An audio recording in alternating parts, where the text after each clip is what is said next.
하나님께서 우리에게 주신 말씀 야고보서 1장 19절로 21절 말씀입니다. 야고보서 1장 19절로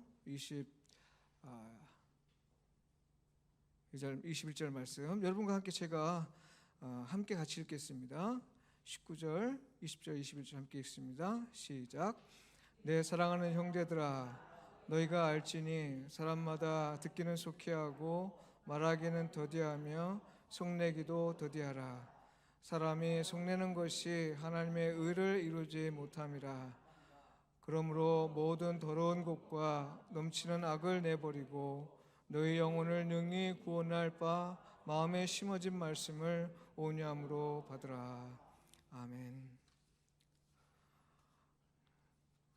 네, 오늘 원고를 쓰다 보니까 지난번에 우리 고혜리 성도님께서 말씀이 1시간 정도 했는데도 더 해도 괜찮다고 그런 말씀하셔서 마음 놓고 쓰다 보니까 엄청 많이 길어졌어요. 그래서 싹둑 잘라서 오늘 하는 것과 다음 주에 또 나눠서 그렇게 하도록 하겠습니다. 감사합니다.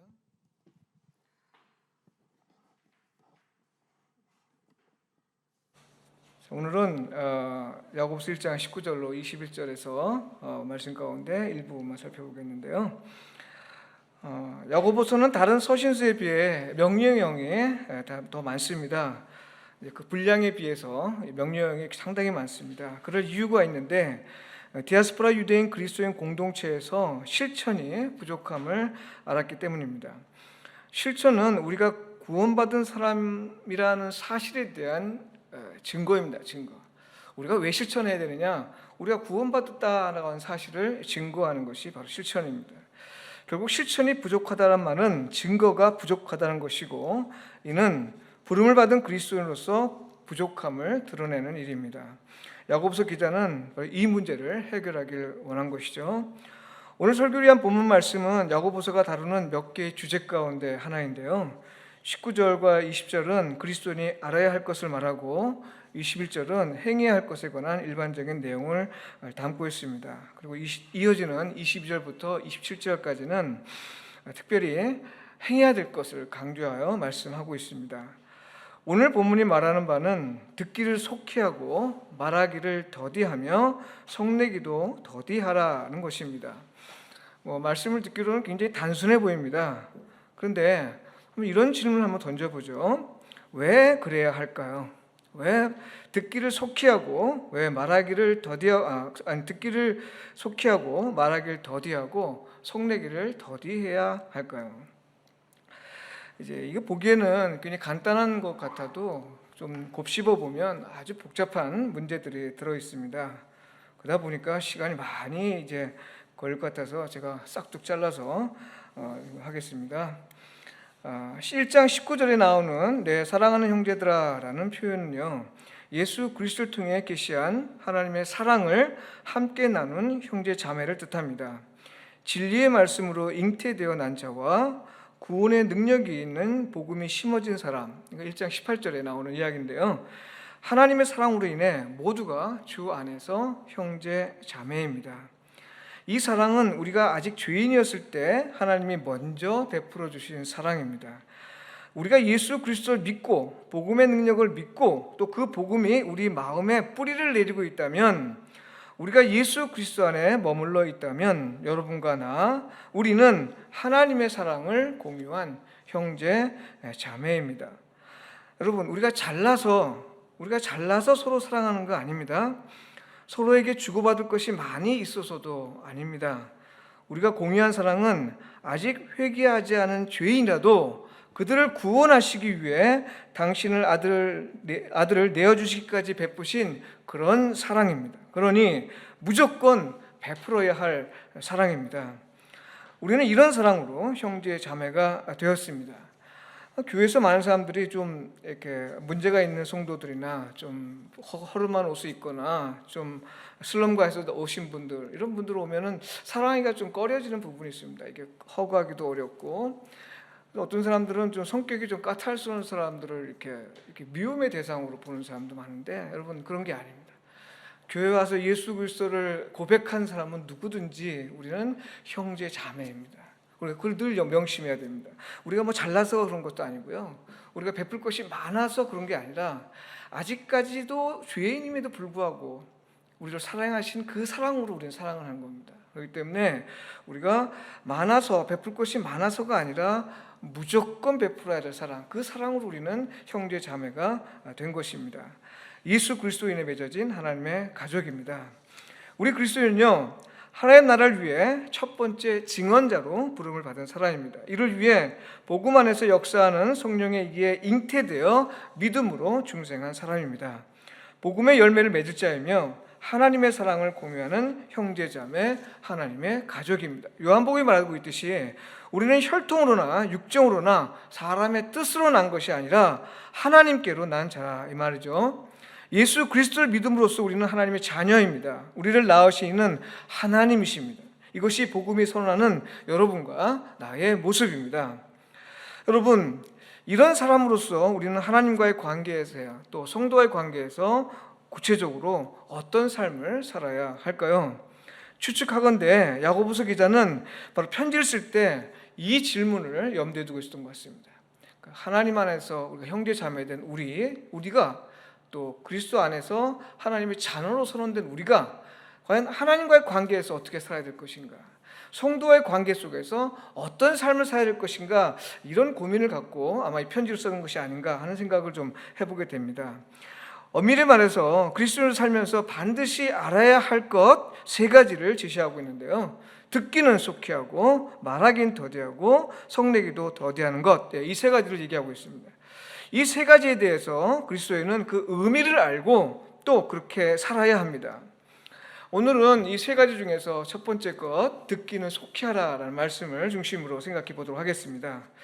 그리스도인이 하나님과의 관계에서나 성도와의 관계에서 알고 또 행해야 할 것 가운데 하나는 듣기는 속히 하라는 것입니다. 여기서 듣는다라는 헬라어 동사는요, 단순한 청각 행위를 가리킵니다. 그렇지만 문맥에 따라서는 들은 대로 행한다라는 것을 의미하기도 하는데요, 여기서는 순종이라는 의미로 쓰였습니다. 그러니까 순종할 일이 있으면 더디하지 말라, 주저하지 말라, 차일피일 미루지 말고 속히 실천에 옮길 것을 권고하고 있습니다. 순종할 것 앞에서 주저하는 일이 많았기에 이 말씀을 주신 것이겠죠. 그리고 듣는 것만으로 만족하고 더는 실천할 필요를 느끼지 못하거나 그럴 마음이 전혀 없는 사람이 있기에 이런 말씀을 주셨다고 생각합니다. 필요성도 느끼고 순종할 마음도 있지만 선뜻 나서질 주저하는 사람도 있었을 것이죠. 어디 그 당시에만 그렇겠습니까? 순종을 미루거나 주저하는 일은 어디에서나 흔히 발견됩니다. 알긴 알아도 지금은 아니고, 다른 사람은 혹시 몰라도 나는 아니고, 이곳에서는 아니라는 생각이 들 때가 있습니다. 핑계 없는 무덤 없다고 했죠. 생각해보면 다 그럴 만한 이유가 있습니다. 그런데 여러분, 사람들은 다 압니다. 여러분도 다 알 것이에요. 마땅히 실천해야 한 사람은 다른 사람이 아니라 바로 나라는 것을 알고, 다른 때가 아니라 바로 지금 해야 한다는 것을 압니다. 다른 곳이 아니라 바로 이곳에서 행해져야 할 것도 잘 압니다. 그런데도 하지 않습니다. 차일피일 미룹니다. 나 아닌 다른 사람이 행하고 지금이 아닌 때, 그리고 이곳이 아닌 다른 곳에서 행해지길 기대합니다. 왜 그럴까요? 마땅히 순종해야 할 것을 알면서도 우리는 왜 주저합니까? 평소에는 잘 할 수 있다고 여겨지다가도 순종하라는 말씀만 들으면 순종하지 못할 이유가 왜 이렇게 많아지는 건 왜 그렇습니까? 사람마다 형편과 처지가 달라 쉽게 대답할 수 없는 질문이지만 일단 순종의 중요성부터 생각해 보고 그 이유를 한번 살펴보겠습니다. 혹시 사무엘 선지자가 사울 왕을 꾸짖으며 했던 말 기억하시나요? 순종이 제사보다 낫다라고 했죠.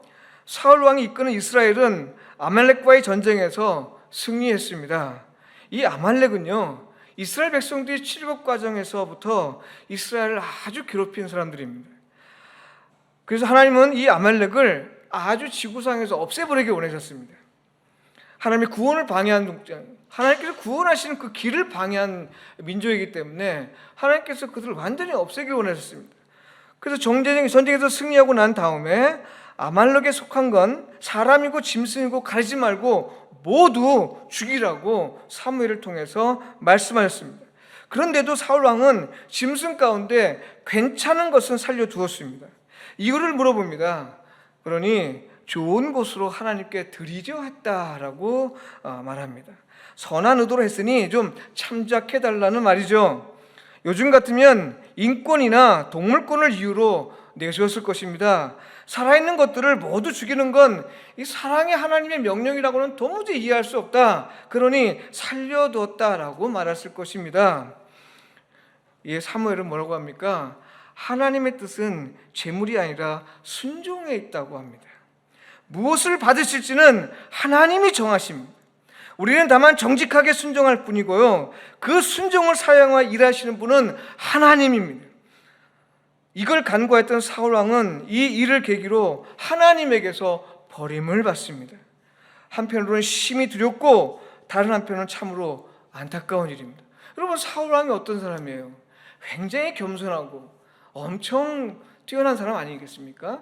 그런데 하나님께서 첫 번째 왕으로 삼아주시면서 다만 그거 한 번 지키지 않았다고, 그 명령 한 번 지키지 않았다고 하나님께서 사울을 버리십니다. 그리고 다윗 왕을 이제 왕으로 세울 계획을 세우신 거죠. 참으로 무섭습니다. 또 참으로 안타까운 일입니다.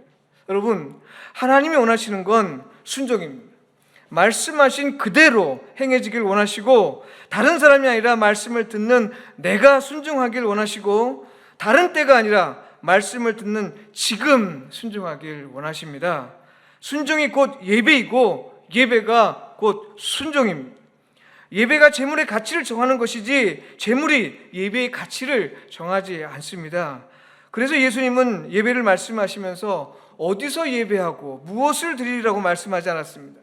영과 진리로 예배하라고 말씀하신 것입니다. 그러니 말씀을 들으면 다른 날로 미루지 말고 속히 순종하기를 원하십니다. 왜 그래요? 바로 이때가 하나님의 영광에 나타날 때이고, 속히 순종하는 그것이 세상을 위해서나 공동체를 위해서나 또 나 자신을 위해서도 옳고 또 유익하기 때문입니다. 문제는 순종이 중요한지를 알면서도 순종을 더디하고 차일피일 미루는 것인데요, 그 이유는 무엇인가요?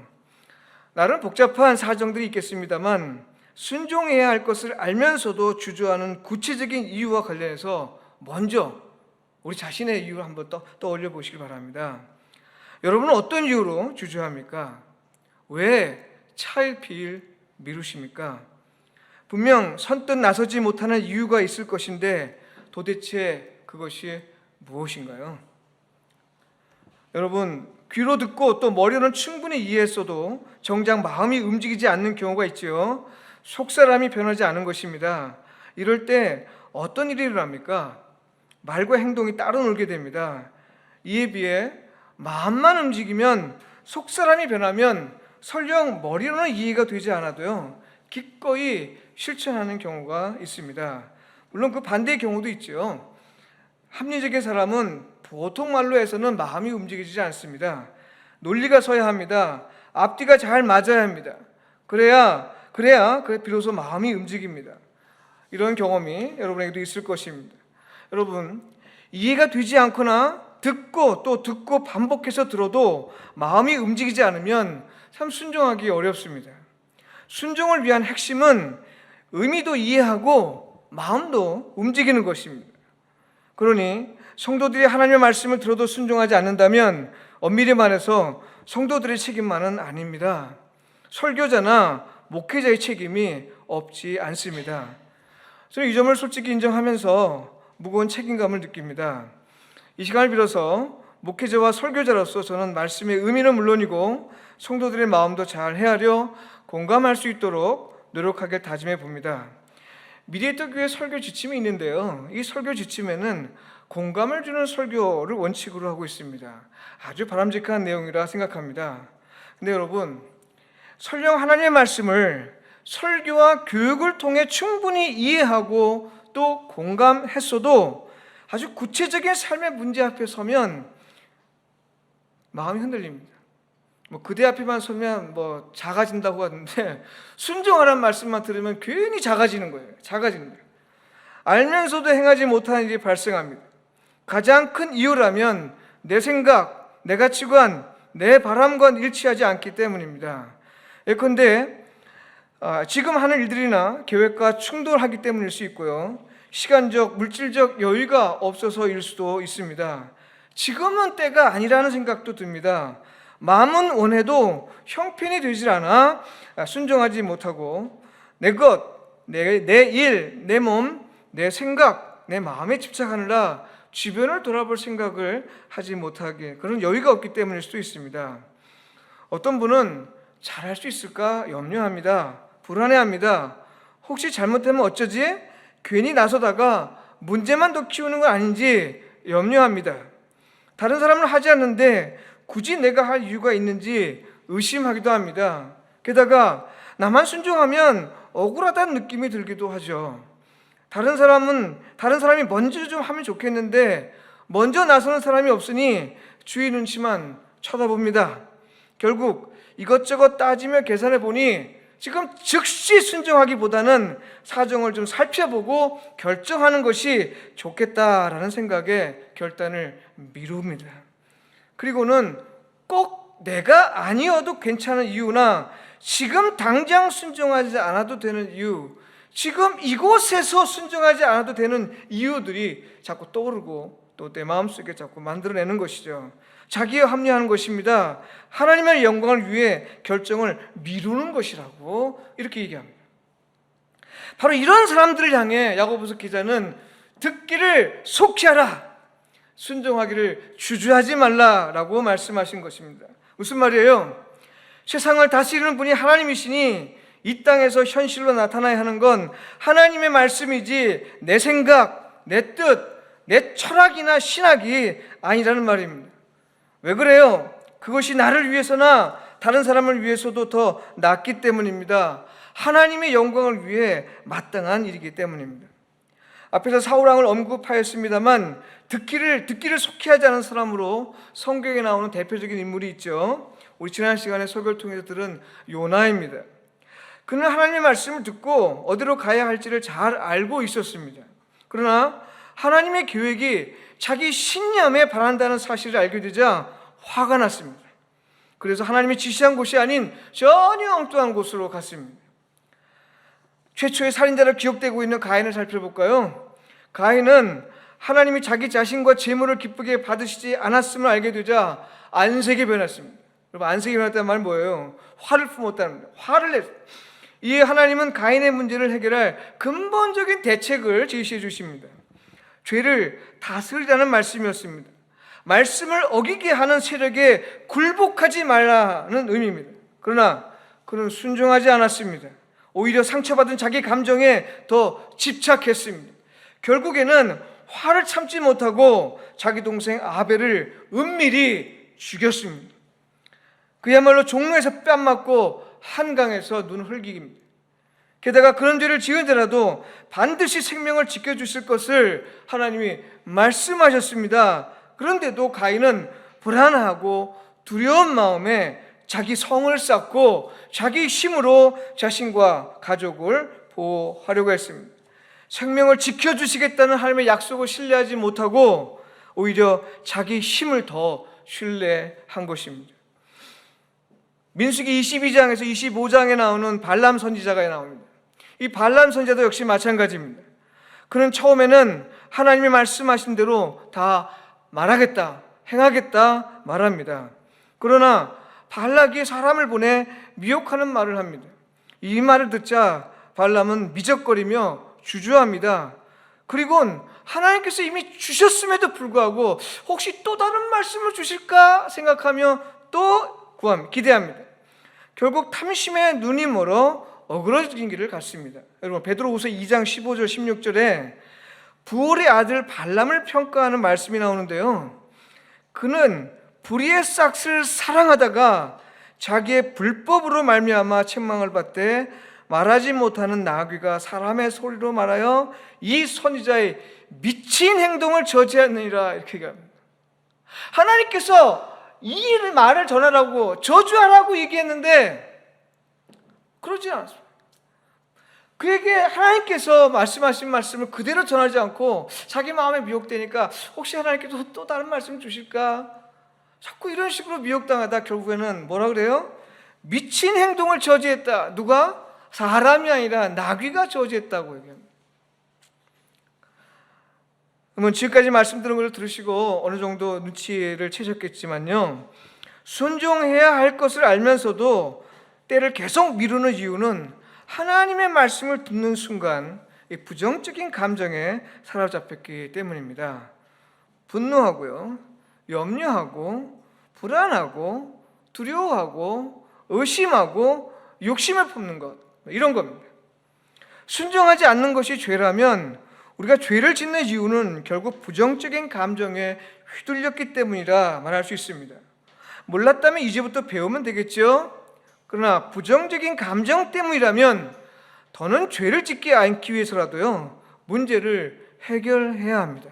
우리 미디어터 교회에서 아주 중요한 그 가치 가운데, 내용 가운데, 사상 가운데 하나가 바로 우리 이 죄를 짓게 만드는 이 속사람, 이 감정을 이 성령의 감정으로 바꿔야 된다고 하는 이 주장입니다.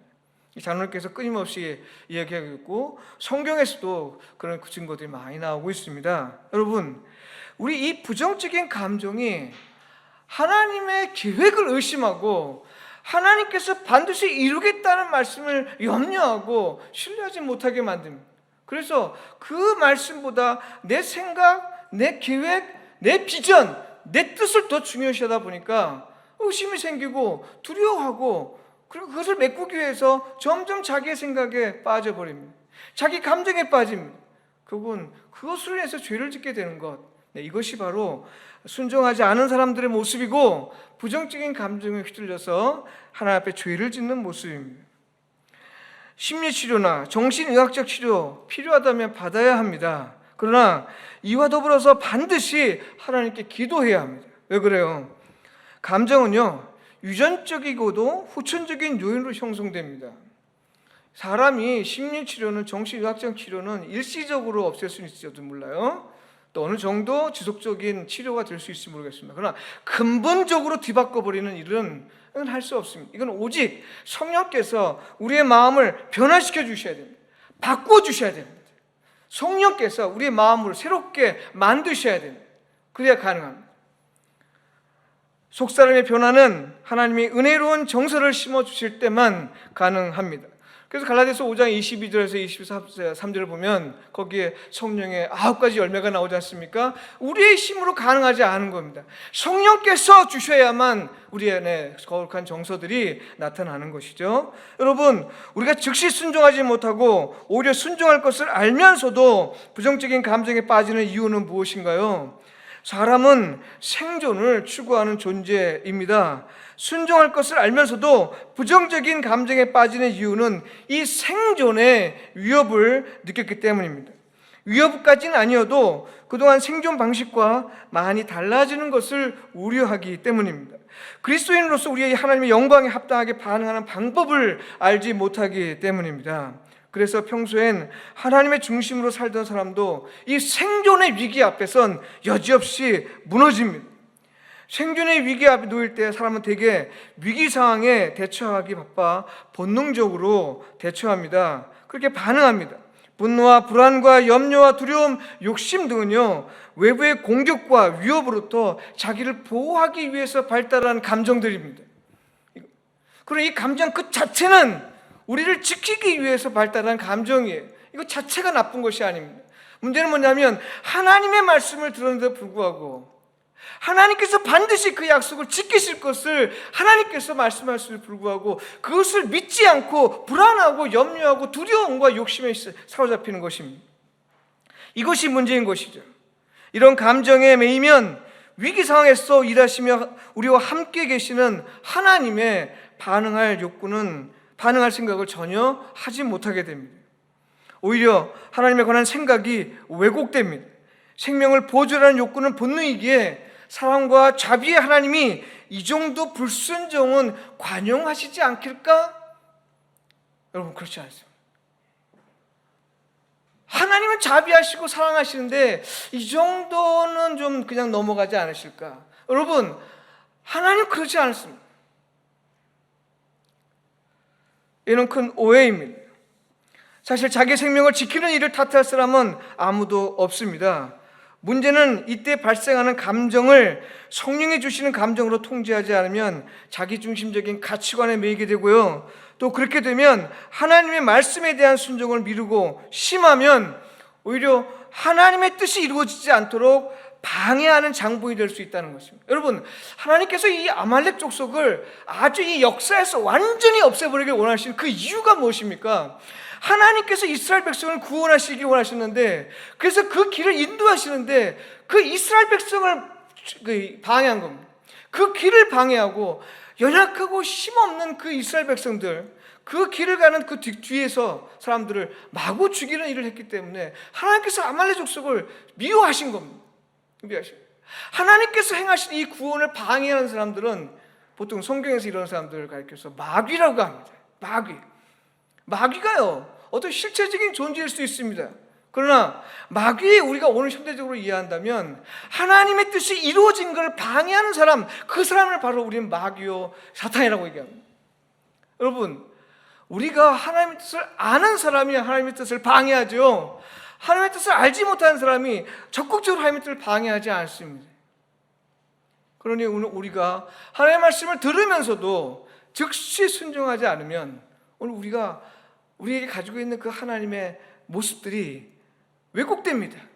이 정도야 이 정도 사람들 다 그렇게 하는데 하나님께서 다 용서해 주시겠지. 아니, 하나님 이런 정도는 눈 감아 주시. 아니, 더 이상은 이제 유효하지 않아. 여러분, 그래서요, 요즘 10계명 중에서 첫 번째 계명, 두 번째 계명, 내 하나님 여호와를 섬기라는 거죠. 우상을 만들지 말라는 거죠. 또 7번째 계명, 간음하지 말라가 원래 이혼하지 말라는 얘기인데요, 간음하지 말. 이 첫 번째, 두 번째, 이 7번째 계명이 무의미해졌습니다. 그것을 공개적으로 얘기하면 종교 다원적인 사회에서 그거는 너무 무모한 것이다. 오늘날 이혼이 이거 일상처럼 일어나는 일인데 그런 얘기하면 이건 너무 가혹한 것이다. 요즘 교회에서 7계명 설교 안 합니다. 요즘 교회에서 첫 번째, 두 번째 계명 말하기를 두려워합니다. 이 사회가 그렇다고 오늘 그렇게 살아가는 겁니다. 하나님 앞에 바로 즉시 순종하지 않으면 오늘 이 모든 것들을 합리화시키려는 이 세상의 풍조들 앞에서 우리가 오히려 입을 닫게 만드는 거죠. 아무것도 하지 못하는 일이 벌어지게 됩니다. 하나님은 바로 그것을 싫어하시는 것이죠. 야고보서 기자는 바로 이런 점들을 염두에 둡니다. 듣되 속히 하라. 순종하되 주저하지 말고 찰피르지 말고 즉시 순종하라, 이겁니다. 여러분, 목회자는요, 성도가 말씀을 들었어도 부정적인 감정에 사로잡혀 주저하면서 자기 길을 고집하며 어쩔 수 없다고 말할 때 가장 큰 어려움을 느낍니다. 어떻게 해야 이 세상에서 하나님 나라를 보게 할지, 이 생존의 위기 너머에 있는 영생의 세계를 보도록 도울 수 있을지 막막해집니다. 게다가 만일 성도가 세상 가운데 존재하는 하나님 나라를 아예 보려고 하지 않고 생존의 위기로 가득한 어둠 속에서 밝게 빛나는 그 영생을 갈망하지 않고 오히려 자기중심적인 가치관에 빠져서 세상이 제시하는 해결책을 붙잡으면요, 한계를 느낍니다. 절망감을 느낍니다. 무엇을 말해도 두려워하지 않기 때문입니다. 출애굽 과정에서 이스라엘 백성들이 모든 일에 불평과 불만을 터뜨렸죠. 이것 때문에 고민했던 이 모세의 마음이 좀 느껴집니다. 생존의 위기 앞에서 흔들리지 않고 하나님 말씀에 순종할 방법은 없을까요? 생존의 위기 앞에서도 주저하지 않고 순종하려면 어떻게 해야 할까요? 야고보서 기자는 이 질문에 자세하게 대답하고 있지는 않습니다. 다만 부정적인 판단으로 불순종을 경고하고 있는데요, 야고보서 기자는 말씀을 듣고도 순종하지 않는 사람을 가리켜서 1장 22절에 자기를 속이는 자라고 했습니다. 자기를 속이는 자. 23절에는 거울로 자기의 얼굴을 보고 그 모습이 어떠했는지 곧 잊어버리는 것과 같다라고 했습니다. 2장 26절에서는 심지어 죽은 자라고 얘기합니다. 죽은 자. 예수님도 마태복음 7장 26절에서 듣고 순종하지 않는 자를 가리켜 모래 위에 집을 지은 어리석은 자라고 했습니다. 문제는 부정적인 이런 평가를 듣고도 순종하지 않는 그리스도인이 있다는 것이죠. 우리 이런 말씀 모르는 거 아니잖아요. 영혼이 없는 몸이 죽은 것 같이 행함이 없는 믿음은 죽은 것이라 우리 줄줄줄 외웁니다. 그리고 하나님께서 말씀하신 건 반드시 지켜야 된다는 것들은 잘 압니다. 많이 들었어요. 그런데도 불구하고 우리의 삶 속에서 순종하지 않는 그리스도인의 모습이 많이 있다는 것이죠. 바로 야고보서 기자가 얘기하는 건 바로 그런 사람, 바로 우리 이런 모습들을 가지고 얘기하는 것이죠. 이와 관련해서 신앙이 없다, 이렇게 단순히 얘기할 수 있겠습니다만 여러분, 그거 너무 추상적이고요. 이렇게 단정 짓기 전에 저는 좀 더 들어가 보길 원합니다.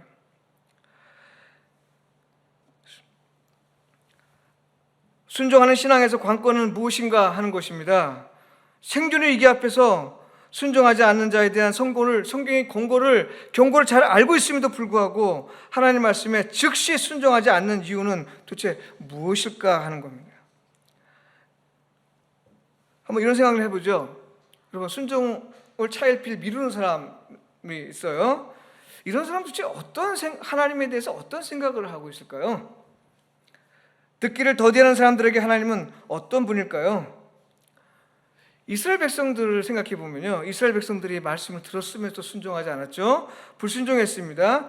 그때 하나님이 여러 선지자를 통해서 얘기했습니다.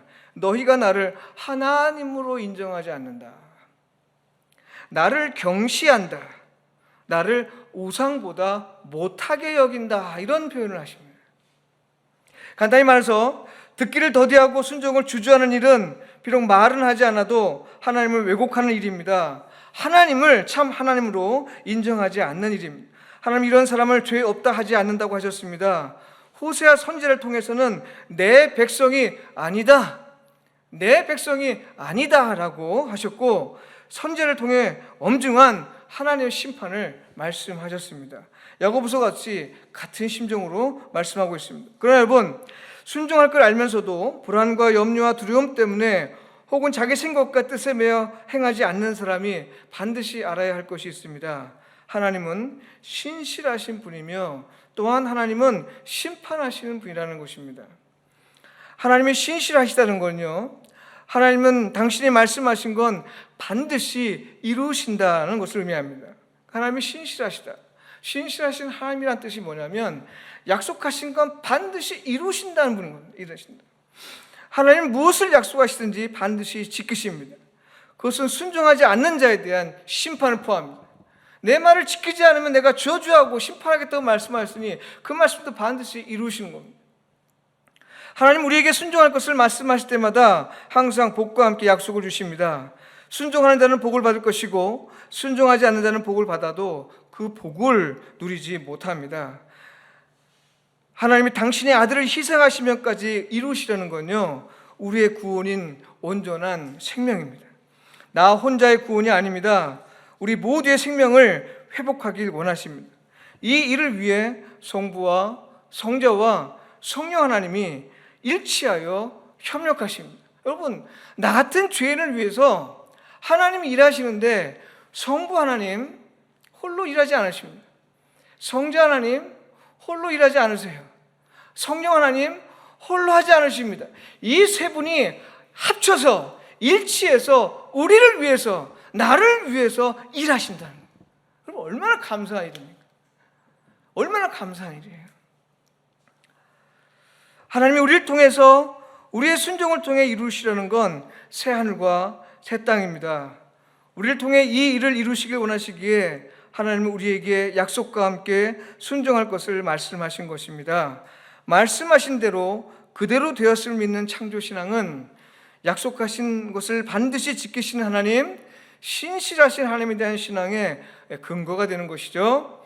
그러므로 말씀을 들을 때 우리는 한시도 주저하지 말고 순종해야 합니다. 그 이유는 무엇입니까? 하나님 우리에게 복을 명하셨기 때문이고 하나님은 말씀하신 대로 반드시 이루시는 분이기 때문입니다. 그러니 참으로 복이 있는 자는 재물과 명예와 권력을 가진 사람이 아닙니다. 하나님의 말씀을 듣는 사람이고요, 이보다 더 복된 사람은 들은 것을 행하는 사람, 순종하는 사람입니다. 신실하신 하나님, 약속을 지키시는 하나님, 말씀하신 대로 그들의 일을 이루시는 하나님에 대한 우리의 올바른 반응은 무엇일까요? 네, 철저히 신뢰하는 겁니다. 내 뜻과 내 생각을 앞세워서 내가 나 스스로를 보호하겠다는 생각을 버리고, 내 생각으로 미래를 예측할 것을 버리고 하나님이 말씀하시니 그 말씀하셨다는 사실 하나만으로 그 만족하면서 우리가 순종해 나가는 것이죠. 이것이 신뢰입니다. 신뢰. 여러분, 이것을 하나 기억하십시오. 하나님 우리에게 말씀하시고 순종을 기대하시는 건 하나님이 우리를 선택하셨기 때문입니다. 여러분과 나의 하나님으로 당신을 나타내시는 방법입니다. 전능하신 하나님이 연약한 우리를 선택하셨다니요, 우리를 선택하셔서 당신의 역사를 이루어 신실하심을 보이셨다니 정말 큰 은혜가 아닐 수 없습니다. 이는 우리가 순종하라는 말씀을 들을 때 부담감 없이 오직 기쁨과 감사로 받아야 할 이유입니다. 우리가 무조건 신뢰할 수 있는 이유입니다. 하나님 우리에게 순종을 요구하시는 건 우리를 향한 하나님의 은혜가 어떠한지에 대한 놀라운 증거입니다. 우리가 신실하신 하나님을 믿고 또 우리의 구원을 위해 행하신 일을 믿는다면 생존의 위기는 우리가 순종을 주저할 이유가 아니라 오히려 우리로 생명을 온전케 하시려는 하나님의 계획임을 알게 됩니다. 성경이 제시한 가운데 하나님을 신뢰할 이유로 이것보다 확실한 건 없습니다. 여러분, 이 생존의 위기 앞에서 교회도 역시 생존을 많이 생각합니다. 여러분, 그런데 우리가 좀 생각해 볼 필요가 있어요. 요즘 나오는 영화들이 있는데요. 요즘 나오는 영화들 가운데 보면 다양한 영화들이 나오는데요. 그 가운데서 모가디슈, 오징어 게임, 네, 뭐 싱크홀 이런 것들은 이제 우리가 다 이제 그 최근에 나온 영화죠. 이 최근에 나온 영화는 이제 오늘 코로나19와 관련해서 굉장히 좀 함께 생각해 볼 것도 많죠. 우리가 생존의 위기 앞에서 어떻게 생존해 나가야 되는가. 네. 덩케르크라는 그 2차 세계대전을 배경으로 나온 영화, 레버넌트는 미국 개척 시대의 배경으로 두고 나온 영화고요. 그 다음에 이거는 이제 라이프 오브 파이는 실화 속에서 거의 한 300일 넘게 바다의 망망대해에 호랑이와 함께 한 배 타고 갔다가 이제 구출받은 사람의 이야기입니다. 이 모든 영화들이 다 공통된 게 뭐냐면 생존을 위한 싸움입니다. 생존. 내가 죽느냐, 네가 죽느냐 하는 겁니다. 내가 살기 위해서 네가 죽어야 되고, 네가 살면 내가 죽는다라는 그런 아주 그 긴박한 상황 속에서 생존을 위한 몸부림들을 하는 영화들입니다. 이거 다루고 있어요. 근데 이 영화 전부가 공통적인 게 뭐냐면 각각 시대와 배경을 달리하면서 생존의 문제를 다루고 있지만 공통적인 것은 이타적인 생존을 얘기하는 겁니다. 나 혼자 살겠다고 바둥바둥거리는 이런 이기적인 생존의 문제가 아니라, 인종의 삶의 방식이 아니라, 나도 중요하지만 다른 사람을 살리는 맥락 속에서, 그 노력 속에서 나도 함께 살아가는 것이 정말 가치 있고 의미 있는 일이다라는 것을 보여주는 영화들입니다. 영화들 그래요. 오징어 게임도 요즘 아주 유행이죠. 우리 기독교인들이 참 그 눈 뜨고 보기 못할 이런 장면도 있고, 또 기독교를 아주 비꼬는 내용이 있어서 좀 불편하긴 합니다. 그러나 그거는 부수적인 거고, 좀 더 우리가 깊이 들어가면 생존의 문제, 생존을 위해서 우리가 어떻게 살아야 될 것인가라는 차원에서 이타적인 생존의 문제를 얘기하고 있습니다. 여러분, 이거 기독교적인 마인드로 만든 영화들이 아닙니다.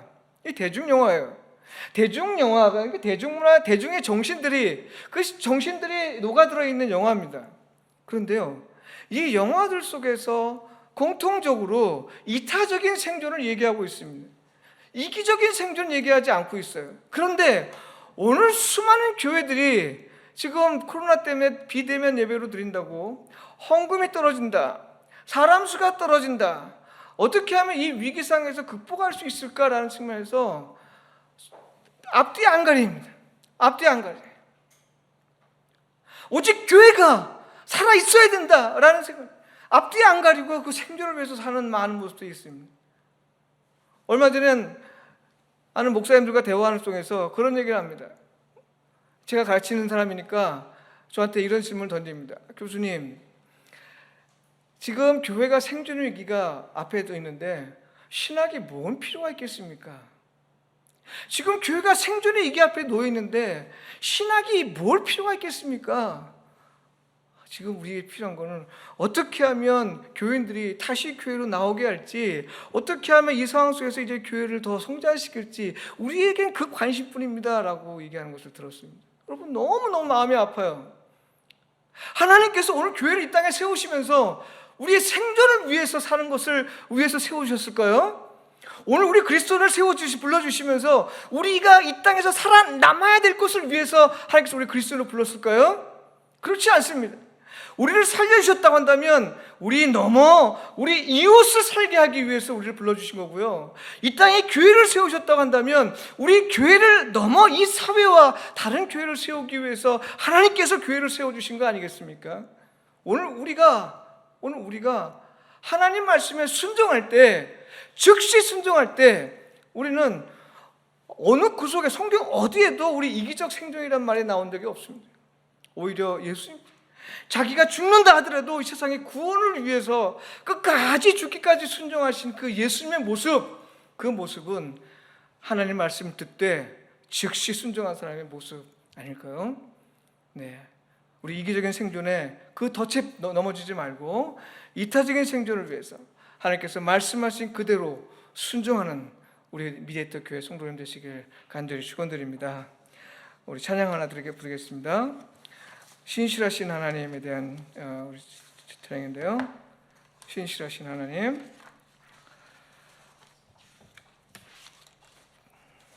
393장.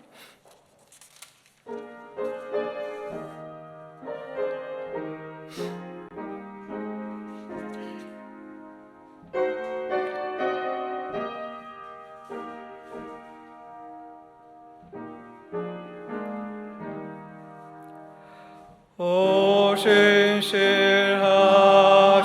주 내 아버지여, 늘 함께 계시니 두려움없네. 그 사랑 변찮고 날 지키시며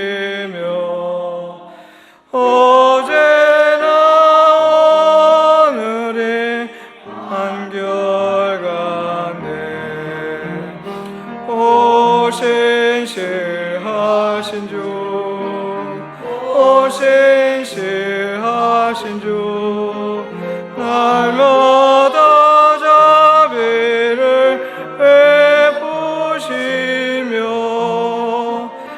일용할 모든 것 내려주시니, 오 신실하신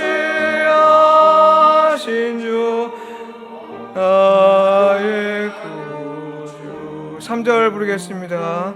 내 죄를 사하여 안위하시고 주 친히 오셔서 인도하네. 오늘의 힘들고 내일의 소망 주만이만 복을 내리시네. 오 신실하신 주, 오 신실하신 주, 날마다 자비를 베푸시며 일용할 모든 것 내려주시니,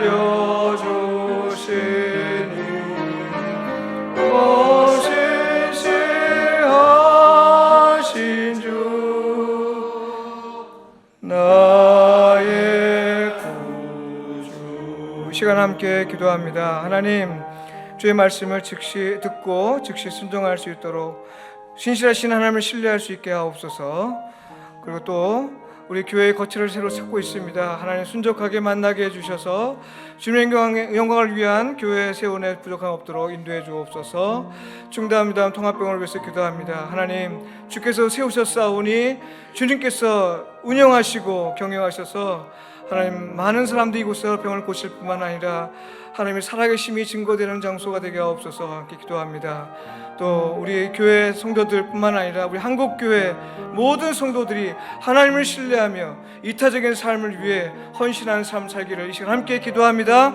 하나님 아버지 은혜를 감사합니다. 주님 우리를 이곳에 세워주셔서 하나님 우리에게 말씀해 주시니 감사합니다. 하나님 우리로 주의 말씀을 듣게 하시니 감사합니다. 하나님 주의 말씀을 듣고 많이 듣고 또 듣고 살지만 아버지 하나님 주님의 말씀을 듣고 속히 순종하게 하여 주옵소서. 하나님 주의 말씀을 들으며 차일피를 미루지 않게 하시고 지금 이곳에서 하나님 내가 순종할 수 있는 모습 허락하여 주시옵소서. 나라는 상대를 위해 살 때 생존의 위기에 몰려 하나님의 뜻이 아니라 내 뜻대로 살지 않게 하시고 생존의 위기에 몰려 하나님 나를 생존하기 원하라 이타적인 생존을 위한 삶을 살 수 있는 우리가 될 수 있도록 도와주시옵소서. 하나님 우리 교회를 세우셨사오니 교회가 새롭게 거듭나기를 원합니다. 도우셔서 새로운 장소 허락하시고 하나님 영광 되게 하여 주시옵소서. 하나님 이 한국교회 주님께서 세워주셨사오니 하나님 한국교회가 우리 교회를 생존을 위해서만이 아니라 이 땅의 교회 하나님 땅의 나라를 위해서 이 세계 교회를 위해서 헌신할 수 있는 한국교회 될 수 있도록 도와주시옵소서. 뼛속 깊이 복음을 심어지게 하시고 새롭게 변화되어 하나님의 영광을 위한 삶을 살 수가 없는 한국교회 인도하여 주시옵소서. 하나님 아버지 우리의 간절한 마음 주께서 아십니다. 우리가 얼마나 연약한지를 주께서 아십니다. 하나님 불쌍히 여기시고 주의 말씀을 주신 것에 감사하며 또한 주의 말씀을 들을 때 즉시 미루지 않고 순종할 수 있는 용기 허락하여 주옵소서. 이 땅에 많은 교회를 세웠었는데 하나님 이 땅에서 생존을 위해 사는 것이 아니라 하나님 나라의 영광을 위해 살 수 있는 우리 한국교회가 될 수 있도록 하나님 인도하여 주옵소서. 예수님의 이름으로 감사하며 기도하옵나이다. 아멘.